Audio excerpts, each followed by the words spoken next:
बच्चों, welcome to our channel शिक्षा दीक्षा Hindi classes. और आज हम सब वेस्ट बंगाल बोर्ड क्लास 10 का सिलेबस में लगा हुआ हिंदी व्याकरण में कारक के बारे में पढ़ेंगे। कारक से हमेशा आपके एग्जाम में क्वेश्चन पूछा जाता है। तो आइए पढ़ते हैं। कारक क्रिया के साथ संबंध जोड़ने वाला शब्द कारक कहलाता है ना। कारक का परिभाषा क्या है? क्रिया के साथ संबंध जोड़ने वाला शब्द कारक कहलाता है। अब कारक के कितने भेद होते हैं? तो कारक के 8 भेद होते हैं। यहाँ दिया हुआ है कारक के कितने भेद है? 8 भेद है। पहला कारक कौन सा है? पहला है कर्ता कारक, दूसरा है कर्म कारक, तीसरा है करण कारक, चौथा संप्रदान कारक, पांचवा अपादान कारक, छठा है संबंध कारक, सातवां है अधिकरण कारक और आठवां है संबोधन कारक ना। तो एग्जाम में कारक से क्वेश्चन पूछा जाता है, उसकी विभक्ति चिन्ह से भी क्वेश्चन आते हैं। तो कारक विभक्ति चिन्ह भी आपको याद करना होगा। अब देखिए, कर्ता कारक का विभक्ति चिन्ह क्या है?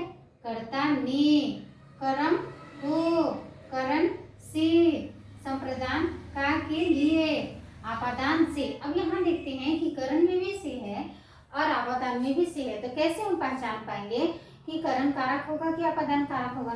तो जब भी आपादान कारक होगा वहां पे वाक्य का अर्थ जो है अलगाव आएगा, बिछुड़ने का भाव वहां पे होगा। तो आप जो है वहां पे आपादान कारक का प्रयोग करेंगे। संबंध कारक का, के, की, अधिकरण कारक में, पर, संबोधन कारक हे, हो, अरे ना। इस तरह से आपको कारक और उसकी विभक्ति चिन्ह भी याद करना होगा ना। कर्ता ने, कर्म को, करण से, संप्रदान का के लिए, आपादान से, संबंध का के, की, अधिकरण में, पर और संबोधन हे, हो, अरे। इस तरह से आप याद कर सकते हैं। अब देखिए, परीक्षा में कुछ पूछा गया प्रश्न है जिसे मैंने यहाँ पे लिखा है। ये ऐसे ही क्वेश्चन जो है आपके एग्जाम में कारक से जो है पूछा जाएगा। तो देखिए, पहला प्रश्न क्या है? कारक के कितने भेद होते हैं ना। क नंबर है 7, ख है 8, ग है 9 और घ है 10। तो मैंने अभी बताया कि कारक के कितने भेद होते हैं?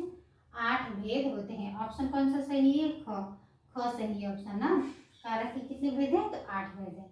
अब दूसरा नंबर का क्वेश्चन है, पेड़ से पत्ते गिरते हैं, इस वाक्य में कारक चिन्ह है ना। पेड़ से पत्ते गिरते हैं में कारक चिन्ह कौन सा है? अब ऑप्शन देखिए, पहला है क में क्या है? कर्म कारक, ख में क्या है? संप्रदान कारक, ग आपादान कारक, घ अधिकरण कारक ना। तो अब वाक्य को हम ध्यान से पढ़ेंगे। क्या है? पेड़ से पत्ते गिरते हैं, पेड़ से पत्ते गिर रहे हैं, अलग हो रहे हैं ना। पेड़ है और पत्ता गिर के अलग हो गया। तो अगर ऐसा वाक्य आए तो वो कौन सा कारक होगा? मैंने अभी बताया कि आपादान कारक में अलगाव होगा, बिछुड़ने का भाव होगा, वहां पे हम आपादान कारक यूज करेंगे। तो यहाँ पे कौन सा कारक होगा? कर्म कारक, संप्रदान, आपादान, घ अधिकरण। तो ऑप्शन सही ऑप्शन क्या है? घ आपादान कारक। तीसरा क्वेश्चन देखते हैं। लड़का कलम से लिखता है, लड़का कैसे लिख रहा है? कलम से लिखता है। रेखांकित अंश में कौन सा कारक है? तो इसका ऑप्शन क्या है? क है आपादान, ख है संप्रदान, घ है कर्म और घ है करण कारक। यहाँ पे ये वाक्य को पढ़कर कोई ऐसा नहीं अर्थ आ रहा है कि बिछुड़ने का ना। लड़का कलम से लिख रहा है, संबंध जुट रहा है ना। कि लड़का कैसे लिख रहा है? तो कलम से लिख रहा है। तो अगर ऐसा आए तो कौन सा कारक होगा? करण कारक होगा। ऑप्शन घ सही है इसमें ना। तो इस तरह से कारक से क्वेश्चन आपको पूछा जाएगा और ये आपके लिए बहुत इंपॉर्टेंट है। तो अगर आज के लिए इतना ही बच्चों। अगर आपको ये वीडियो अच्छी लगी हो तो मेरे चैनल को लाइक शेयर सब्सक्राइब अवश्य करें बच्चों।